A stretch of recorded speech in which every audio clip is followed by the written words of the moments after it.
CEO Ben Smith is with me now, and Ben, good day to you. You were quite vocal on Sunday, got a lot of attention for what appeared to be a short but very succinct speech at the World War II Memorial. You said something to our producers a bit earlier today. You think the government is trying to provoke the veterans to do something. What do you mean by that? And that's just not my statement. I mean, within the people who see things wrong here, who are looking at the shutdown, this can be absolutely planned, and it's a conversation topic. They want us to do something. They either want to diminish our voice or our significance, or draw contact, and they can crush us. I mean, you've got Sheila Jackson Lee, who is calling for martial law to end the shutdown. I mean, that's insane. That's getting rid of the Constitution of the United States, which is also what every service member has signed up to and including their life for, to protect and defend the Constitution of the United States against enemies both foreign and domestic. So we've got a government here that seems to be wanting to create the conditions that they want to take our Second Amendment. You know, they're going for the Second Amendment. They're trying to take guns from the veterans with PTSD and all those types of things. Voting rights. In the past elections, there was a lot of problems with the veterans in voting, getting the ballots back from overseas. And they want to discredit the military and get us to do something stupid so they can lock us down, get rid of, you know, you can call it a conservative Tea Party movement. It's more people who believe in the foundations of this country are the people that they're poking at, which are the citizens of this country.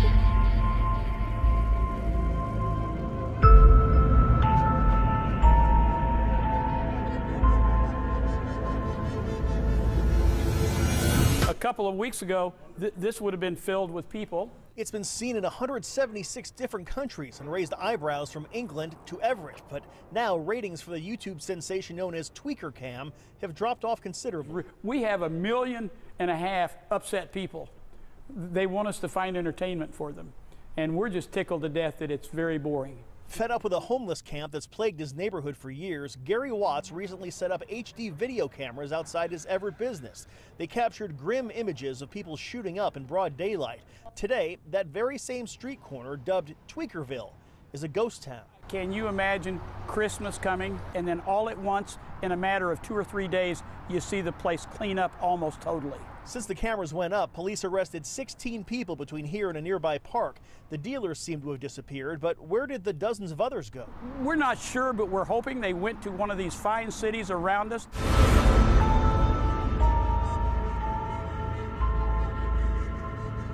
They were loading up with as many people, it's got to be dozens of people in the back of that thing. They take them to a nearby Walmart, and then the Walmart is where I guess metro buses or school buses will take them to the shelter.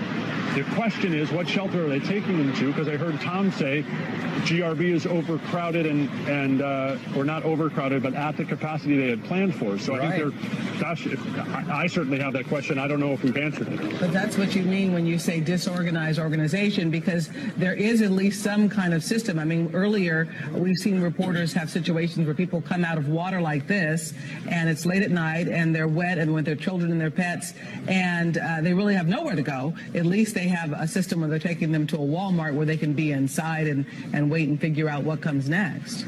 2 South Carolina sheriff's deputies are on paid leave after 2 women died in a flooded van the deputies were driving.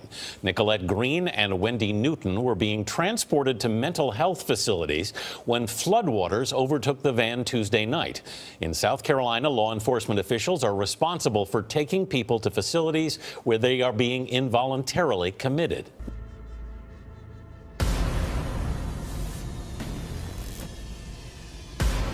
Newly revealed documents show the Trump administration took money away from FEMA and other federal agencies, apparently to pay for immigration detention centers.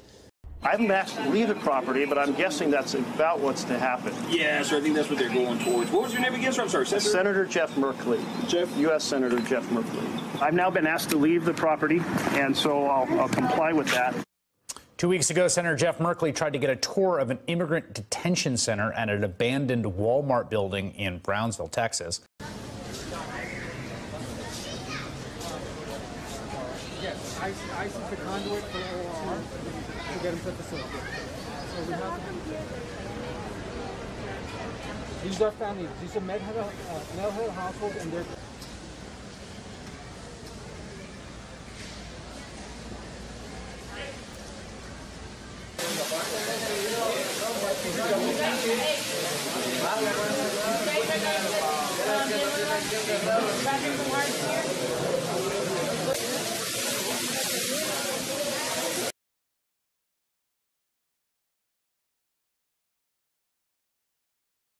about the wall, about, you can call it a barrier, you can call it whatever you want, but essentially we need protection in our country. We're going to make it good. The people of our country want it. I have never had so much support as I have in the last week over my stance for border security, for border control, and for, frankly, the wall or the barrier. They are all around us, invisible and unsuspected. 3 million members of a secretive society older than the American Republic. For nearly 300 years, generations of Freemasons have obeyed their oaths, hidden their rituals, and maintained their silence until now. What is the secret?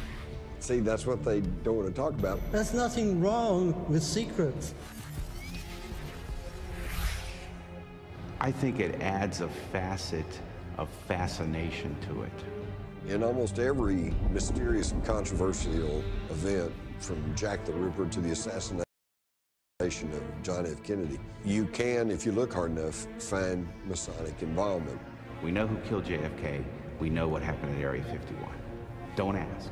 Those conspiracy theories have been out there for a long time. I think part of it is the fact that we've never been out front and open about what we're doing.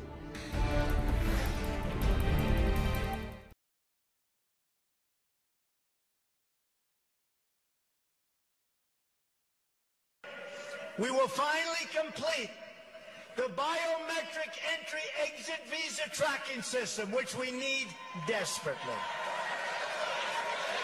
For years, Congress has required biometric entry-exit visa tracking systems.